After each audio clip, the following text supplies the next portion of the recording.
Hello everyone. बेटा आज मैं आपसे डिस्कस करने वाला हूँ क्लास 10th का बोर्ड्स का मैथ का सिलेबस जो 2026 और 7 के बोर्ड्स में आने वाला है। इस बार आपने देखा होगा काफी शोर शराबा हुआ, एग्जाम थोड़ा हार्ड आया था, है ना। तो आपको पता है कि भाई प्रॉपर तरीके से एक प्लानिंग करके स्टडी करनी है, क्योंकि बेटा कॉम्पिटेंसी बेस्ड एग्जाम आ रहा है अब, है ना। तो आपने प्रॉपर स्ट्रेटेजी के साथ पढ़ाई करनी है। कौन सा चैप्टर का कितना वेटेज है, कौन सा चैप्टर को कितना टाइम देना है, कौन सा चैप्टर से कितने क्वेश्चंस आने के चांसेस हैं, ठीक है। और एनसीईआरटी पे फुली डिपेंड मत रहना, क्योंकि आपने पता है इस बार क्या हुआ था कि एनसीईआरटी का डायरेक्ट क्वेश्चन एक भी नहीं आया एग्जाम में, है ना। अब तो भाई एनसीईआरटी एक वार्म अप हो गया है कि बस स्टूडेंट को पता चल जाएगी सिलेबस में क्या क्या है, क्या क्या टॉपिक्स है, ठीक है। तो बहुत ज्यादा मेहनत की जरूरत है। तो आओ मैं बताता हूं आपको, ठीक है, कौन कौन सा चैप्टर कितना वेटेज है। तो पहला चैप्टर आपका रियल नंबर, जो कि बेटा है आपका 6 मार्क्स का। कितने का? 6 का। एलजेब्रा के अंदर आपके 4 चैप्टर है इसमें। पहला है पॉलिनोमियल, दूसरा पेयर ऑफ लीनियर इक्वेशन, तीसरा आपका क्वाड्रेटिक इक्वेशन और चौथा है आपका अर्थमेटिक प्रोग्रेशन, जो कि है आपका कितने का? 20 मार्क्स का, ठीक है। ट्राइंगल आपका 7 to 8 मार्क्स का आता है, जिसमें थ्योरम भी है, वो भी आ जाती है 4 नंबर, 3 नंबर में, 5 में। 7 चैप्टर है आपका कोऑर्डिनेट ज्योमेट्री, जो कि है आपका 6 मार्क्स का, ठीक है। उसके बाद आता है टिग्नोमेट्री और एप्लीकेशन ऑफ टिग्नोमेट्री। भाई बहुत इंपॉर्टेंट है, 12 से 15 नंबर की आ जाती है टिग्नोमेट्री। और बच्चे काफी ज्यादा छोड़ के आते हैं इसके क्वेश्चन, क्यों? क्योंकि फॉर्मूले याद नहीं करते, सबसे बड़ी प्रॉब्लम है टिग्नोमेट्री के, और हार्ड भी लगती है।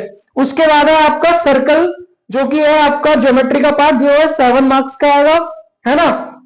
उसके बाद है एरिया रिलेटेड टू सर्कल और सरफेस एरिया एंड वॉल्यूम। बेटा ये दोनों चीज आपकी 10 मार्क्स की आएंगी, ठीक। और उसके बाद लास्ट है आपका स्टैटिक और प्रोबेबिलिटी, ये आएगा आपका 11 मार्क्स का। तो ये सारा वेटेज है आपका, ठीक है।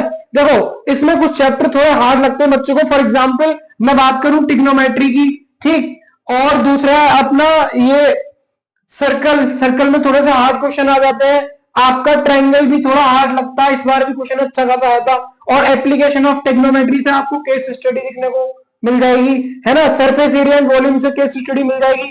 स्टैटिक बहुत इजी है, फॉर्मूले याद होंगे, मीन मोड मीडियन निकालना है, या मिसिंग फ्रीक्वेंसी से आ जाता है, या मिसिंग मीडियन से क्वेश्चन आ जाता है, तो स्टैटिक का इजीली हो जाता है। प्रोबेबिलिटी से भी आपकी कार्ड्स याद कर लेंगे अच्छे से, ठीक है। तो ये सब है बेटा, एक रोड मैप बना लो भाई, पढ़ाई कैसे करनी है। अगर आपने 90 प्लस लेके आने हैं तो अभी से मेहनत करनी पड़ेगी।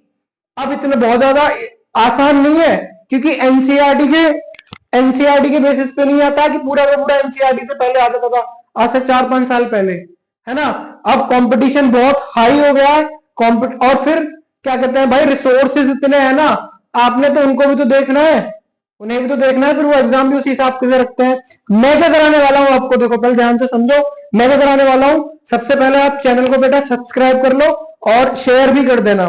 देखो मंडे, ट्यूसडे, वेडनेसडे और थर्सडे मैं आपको कराने वाला हूं अपने चैनल पे एनसीईआरटी की एक्सरसाइज और इंपोर्टेंट एग्जाम्पल भी कराने वाला हूं, और कॉन्सेप्ट भी सारे, ठीक। उसके बाद मैं आपका फ्राइडे, थर्सडे तक ये हो गया, फ्राइडे, सैटरडे और संडे मैं आपको इंपोर्टेंट क्वेश्चंस कराऊंगा और कुछ पीवाईक्यूज भी कराऊंगा। बेटा पीवाईक्यू से कॉन्सेप्ट ले कम से कम 40% पेपर आता है मैथ्स का, ठीक है। तो अगर अभी से तैयारी करेंगे तो काफी ठीक रहेगा, ठीक। ऑल द बेस्ट, लगे रहो, ठीक।